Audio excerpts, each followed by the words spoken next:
De deltawerken zorgen ervoor dat de Zeeuwen zich weer veilig kunnen voelen. Tientallen dammen en dijken hebben het water bedwongen en tot rust gebracht. Maar wat betekent dat voor al die planten en dieren die in het water leven? Heeft de natuur zich kunnen aanpassen?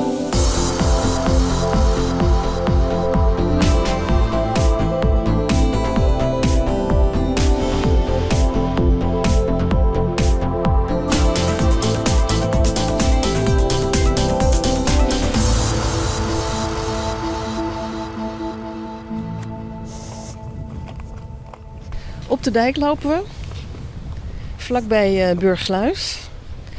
Het ligt hier vol met wieren. En jij wil me wat laten zien, hè? Wat denk je, dood of levend? Hartstikke dood. Nee. Nee? Nee. Dit zijn typische wiertjes die we in het gebied tussen hoog en laag water aantreffen. En als de zon hierop schijnt, dit is een zuidhellinkje hier aan deze dijk bij Plompentoren, dan droogt het helemaal uit, dan wordt het keihard en breekt het ook als je eroverheen zou lopen. Maar zodra dat water weer opkomt, dan zwelt het gewoon weer op en gaat het gewoon weer door. En dat kan zo, iedere dag kan het dus uitdrogen en weer opwellen. Oké, en is het hetzelfde als deze? Ja, dit is knotswier. Waar we het over gaan hebben vandaag, dat is de wierzone.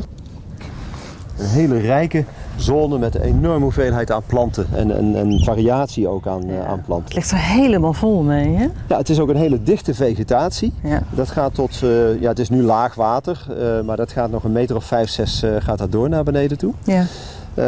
Het begint helemaal bovenaan. Je ziet hier die bovenste wiertjes. Dat hele zachte groene spul, dat is klein darmwier. En dat is eigenlijk het hoogste wier wat we hier aantreffen. Dus het hoogste ten opzichte van de hoogwaterlijn. En dan wat lager beginnen al wat verschillende bruine wieren. We hebben de kleine zeeeik. We hebben de gezaagde zeeeik onder andere. Er zit ook wat zeesla ligt daar al tussen. Ja. Knotswier ligt daartussen. Ja. Maar al die wieren zitten hier omdat hier rotsen zijn of zo?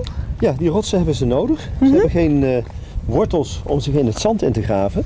Maar ze gebruiken verlijmde voetjes. Kijk, ze lijmen zich vast. En op deze manier kunnen ze zich toch in de branding, in de golfslag, zelfs bij zware storm, blijft dit zitten. Dit is gewoon secondenlijm, joh. Ja, als je met z'n tweeën aantrekken, komt die steen eruit als we eruit kijken.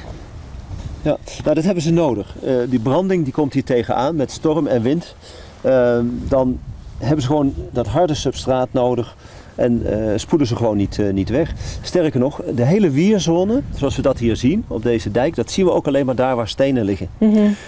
Zijn het nou alleen de wieren die de rotsen nodig hebben om te leven? Nee, tussen de hoog- en de laagwaterlijn en vooral daar tussen die stenen zitten ook allerlei diersoorten. Het harig porselijnkrabbetje is een heel mooi voorbeeld.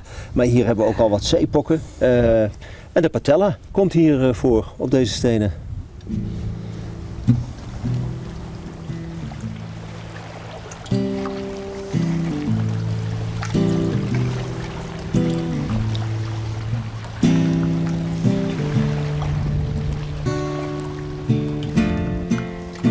Kijk, hier heb je mijn grote helden hier. Daar zitten ze dan. Dit? Dat is een heel gewoon schelpje. Nou, dat is een heel gewoon schelpje. Pas op zeg. De patella. Dat is de patella vulgata, de gewone schalenhoorn. Je ziet ze hier zitten. Het is een heel gezellig clubje bij elkaar. Ze hebben het heel gezellig met z'n allen. En die zitten allemaal op die rots, want dat hebben ze nodig? Ja, die rots, daar zitten algjes op. En daar kunnen ze natuurlijk heerlijk van eten. Want dat is natuurlijk wat ze doen. Ja. Ze eten algjes. Je ziet ze hier niet zo goed op die rots. Maar geloof maar dat ze er zitten, want anders zaten die patella's er niet. Ze zitten op hun eten. Ze zijn een beetje aan het tuinieren. Het zijn net schaapjes. Ze hebben hier een eigen grasveldje. Maar hoe eten ze dan? Ze hebben toch geen tanden? Nou, als je even naar mijn tanden kijkt. Ja, nou, het zou heel lastig zijn als ik hiermee moet gaan grazen. Want dan kan ik morgen al naar de mondhygiënist. Ik zal er eentje even afhalen hier. Moment. Ja, kijk. Je ziet dat er een hele krachtige voet zit. Daarom zeg ik al, het zijn mijn helden. En hier zie je het kopje, de kop van hem zitten. In die kop daar zit een mond en in die mond daar zit de radula. En die tanden die rollen als het ware over die, geweldig. over die stenen heen. En Maar dat is, Nee. Maar ze zitten dus ook op rotsen, op stenen. Ja. Dat hebben ze ook nodig. Absoluut. Ik ben al die stenen hier dankbaar, want anders had ik de patella hier niet gehad. Ja, en het stikt er hiervan. Het stikt er hiervan. Je ziet ze echt overal, ook op deze rotsen. Ja. Dan zitten ze elkaar niet in de weg bijvoorbeeld. Nee, maar ze hebben ze wel zo hun eigen stekkie. Wat dat betreft zijn het net allemaal buren naast elkaar. Ze hebben allemaal hun eigen gebiedje. Is dat echt zo? Hebben ze een territorium? Ja, ze hebben absoluut een territorium. Want pas op, ik zei het al, het zijn net schaapjes, maar die grazen nog gezellig samen. Maar dit is mijn gebied. Dus eigenlijk zou je hier omheen allemaal van die bordjes moeten zien. Verboden toegang voor de ander. Ja, en dat betekent dat ze hier dus als het hoogwater is, als er water is, dan gaan ze hier keurig netjes grazen. En dat betekent dat ze allemaal een klein wandelingetje gaan maken. In die omgeving een wandelingetje. En ze komen ook weer terug op de plek waar ze begonnen zijn. Ze hebben geen ogen. Zij kunnen licht- en donkerschakeringen waarnemen. Dus ze zitten daar helemaal in hun eigen wereldje zo gezegd. En zien wel dag en nacht. Maar ze zijn veel meer bezig met water, geen water. Water, geen water. Dat is hun levensritme. Dus het is zaak om een rots te zoeken waar het niet te vol is? Hè? Ja, daar letten ze wel op. Maar ze kunnen een behoorlijke dichtheid voorkomen. Dat kun je hier natuurlijk ook zien. En de dichtheden nemen alleen maar toe in Zeeland. En er zijn vermoedens dat dat ook wel te maken heeft met de komst en de toename van de Japanse oester. Want de Japanse oester... Die hier ook volop zit, hè? Ja, die zitten hier overal. Ja. En de Japanse oester biedt natuurlijk dat larfje een plek. Dan kan dat plekje, op die plek kan die gaan groeien. Een mini-rotsje. Okay. En als je heel veel mini-rotjes hebt, tel het maar eens bij elkaar op, dan heb je een enorme oppervlaktevergroting. Dus hoe meer oppervlak, hoe meer kansen om te overleven. Hoe meer patella's. Dus het gaat goed met de patella? 10 jaar geleden, geloof me, 10 jaar geleden kon je ze als het ware tellen op de vingers van een hand. En nu, het is overal patella's waar je maar komt. Mits je daar natuurlijk die rotsen hebt. Niet op het zand, niet op het slik. Ja, een dode, maar niet mooie levende.